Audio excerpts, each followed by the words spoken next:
मुझे नहीं पता कि आप ये वीडियो कहाँ से देख रहे हो, लेकिन अगर आपने इस वीडियो पर क्लिक किया है तो आप एक स्टूडेंट ही होंगे। और आप इस वीडियो पर इसलिए आए हो क्योंकि आप ये जानना चाहते हो कि आखिर कैसे सिर्फ 1 महीने में अच्छे से पढ़कर आप बाकी लोगों से आगे निकल सकते हो।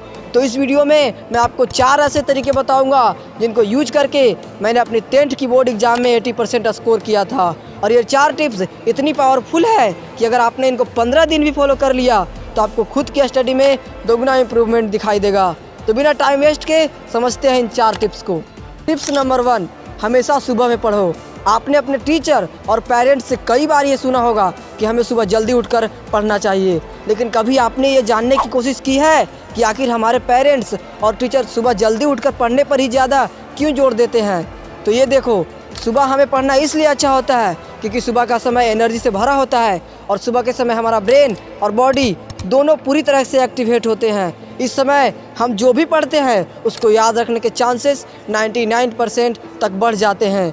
और आज आप जिन भी सक्सेसफुल लोगों को जानते हो वो सभी सुबह जल्दी उठते हैं। टिप्स नंबर 2, रटो मत, समझ कर पढ़ो।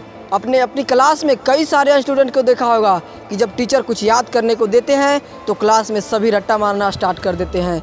सेम यही गलती आप भी करते हो। भाई, चीज़ों को रटो मत बल्कि उसको समझो। और अभी यहाँ मेरा समझने से मतलब ये नहीं कि आप किसी एक ही सब्जेक्ट को घंटों घंटों तक पढ़ते रहो। नहीं भाई, यहाँ पढ़ी हुई चीज़ों को समझाने से मेरा मतलब है तो जिस भी सब्जेक्ट में आप जो भी चीज़ पढ़ते हो अपने उसे रियल लाइफ में कनेक्ट करने की कोशिश करो। जब आप चीज़ों को अपनी रियल लाइफ से कनेक्ट कर पढ़ते हो तो आपकी चीज़ें 99% तक याद रहती है। लेकिन अब सवाल आता है कि जो चीज़ें हमने पढ़ी है उसको रियल लाइफ से कनेक्ट कैसे करें। तो इसको मैं एक एग्जाम्पल के साथ समझाता हूँ। मान लो आपने साइंस में कोई चैप्टर पढ़ा और उसमें आपको एक क्वेश्चन दे दिया गया कि ठोस द्रव गैस की परिभाषा दीजिए। तो आप इसको कैसे याद रखोगे? तो आप इस चीज़ को बहुत आसानी से याद रख सकते हो। कैसे? तो अब आपको इन्हें रियल लाइफ की चीज़ों से कनेक्ट करना है। जैसे आपको ठोस की परिभाषा याद रखना है तो इसको आपको किसी पत्थर और लकड़ी के साथ कनेक्ट कर सकते हो। इससे ये होगा कि जब भी आपसे ये क्वेश्चन पूछा जाएगा तो आपके माइंड पे तुरंत पत्थर और लकड़ी की इमेज बन जाएगी और इसका आंसर आप आसानी से दे पाओगे। और हाँ, अगर अभी तक रट्टा मारते आए हो तो छोड़ दो भाई, नहीं तो आपके साथ वही हो सकता है जो कई लड़कों के साथ होता है। इसलिए भाई, चीज़ों को रटो मत।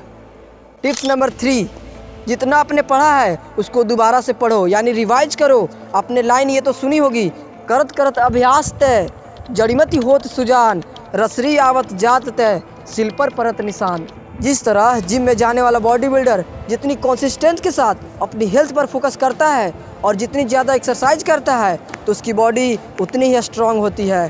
ठीक इसी तरह आप जितना ज़्यादा पढ़ोगे और उस पढ़ी हुई चीज़ों को जितना ज़्यादा रिवाइज करोगे तो आपको वो चीज़ें उतनी ही लंबे समय तक याद रहेंगी। इसलिए रिवाइज मस्ट है। अभी तक आपको मैंने 3 टिप्स बता दिए हैं, लेकिन ये 3 टिप्स का जब तक कोई फ़ायदा नहीं होगा अगर आप इस 4 टिप को फॉलो नहीं करोगे। इसलिए टिप्स नंबर 4 है डिसिप्लिन। देखो, आपको कोई भी अगर कितनी भी चीज़ें क्यों ना बता दे, लेकिन उसका रिजल्ट आपको तब तक नहीं मिलेगा जब तक कि आप उसको पूरे डिसिप्लिन के साथ फॉलो नहीं करोगे। पता है बहुत से लोग किसी काम में फेल क्यों हो जाते हैं? क्योंकि उस काम को कंसिस्टेंसी और डिसिप्लिन के साथ नहीं करते। उनका जब मन करता है तभी वो काम करते हैं, जब मन नहीं करता तो वो मज़े मारते हैं। लेकिन आपको ऐसा नहीं करना। अगर आपने कुछ बनना सोच रखा है तो आपको उसको पूरी तरह डिसिप्लिन के साथ करो, फिर चाहे वो पढ़ाई हो या फिर कुछ और। हर चीज़ में डिसिप्लिन चाहिए तो चाहिए। इसलिए मैंने आपको ये जो 3 टिप्स बताई है उसको पूरी तरह कंसिस्टेंसी के साथ फॉलो कीजिए। आप अपने एग्ज़ाम में बहुत अच्छा परफॉर्म कर सकते हैं। फिर मिलते हैं अगले वीडियो में। अगर ये वीडियो पसंद आया हो तो इस वीडियो को लाइक और चैनल को सब्सक्राइब जरूर कीजिएगा। तो मिलते हैं अगले वीडियो में, तब तक के लिए जय हिंद, जय भारत।